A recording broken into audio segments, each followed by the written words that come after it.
found my favorite local park to talk a little bit about my first thoughts on The Legend of Zelda Link's Awakening for the Nintendo Switch. This is, of course, the remake of the Game Boy Classic, one that I played and loved way back in the day, and it is a very surreal thing to play this game again with the haze of memories of playing that Game Boy Classic and running into people and doing different objectives and getting into dungeons that feel vaguely familiar, but of course everything has been beautified for the Switch and everything looks very toy-like or puppet-like. Gorgeous, gorgeous visuals and a great concept on how to update a classic but still keep it connected to its roots.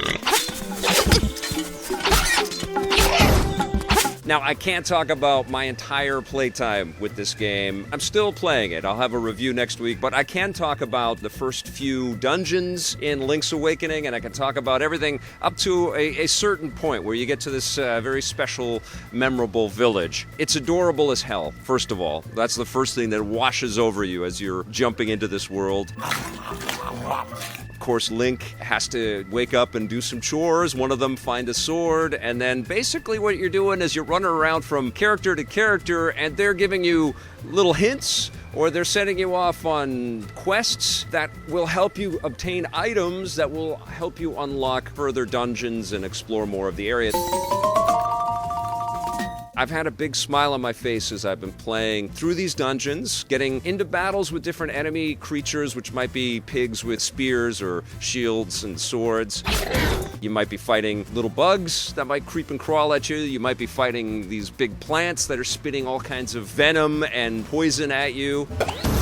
You may be enlisting the help of other characters that are going to help you defeat these obstructions and get to those dungeons in some really interesting different ways. And you're going to hear great music kind of permeating, echoing from the voices of characters like Marion, but also just in the soundtrack of the game. It's just wonderful.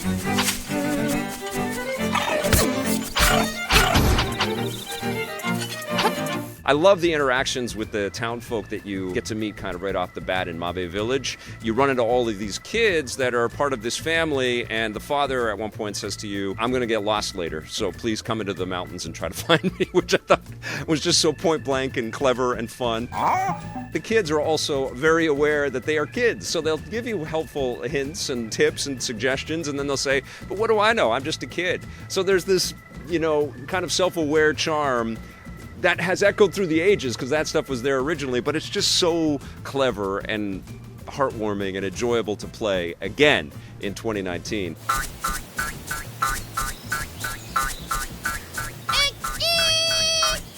The map isn't massive in the game because it was, of course, made for a Game Boy way back in the day, and there were memory limitations, but still it was incredibly impressive to jump into that world back then, and I would argue that it's incredibly impressive to jump into this stylized version of that world in 2019. It's perhaps not as transcendent as jumping into the shoes of Link in something like Breath of the Wild, where it feels a little bit more one-to-one and you're lost in the scale of the immersion.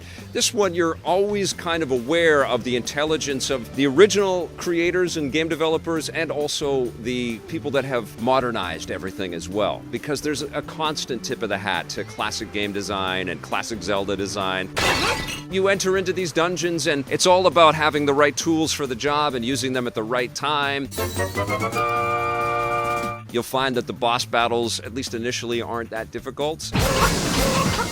It's more about sort of unlocking the puzzle of the traversal of how you get to that nightmare key and how you finally get into battle the big boss. And then you reap the rewards, which in this case are a bunch of musical instruments which you're trying to collect to play music for a certain specific big boss character. I'm trying not to get too deep into the woods here with story details because I want this to be a fresh experience for people out there. There's tons of people, this is why Nintendo's doing this. There are tons of people that have never played this on the Game Boy or any of its emulated ports over the years, and this is going to be the first time for them. And much like Metroid Samus Returns a couple of years ago now for the 3DS, this is a very worthwhile exercise. The idea of porting classic games with a new veneer and some new style and some new elements, like the ability to create your own little dungeons to test out, it makes a lot of sense because there's a lot of generations of gamers that love Zelda, love this franchise, but perhaps haven't jumped into every single one of them. It's hard not to want a whole bunch of other ports, though, when you play this.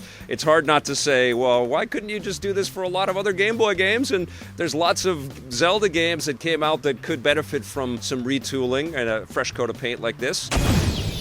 The stylish look kind of stands apart here, and that's one of the things that sort of warms your heart and makes you gravitate towards this.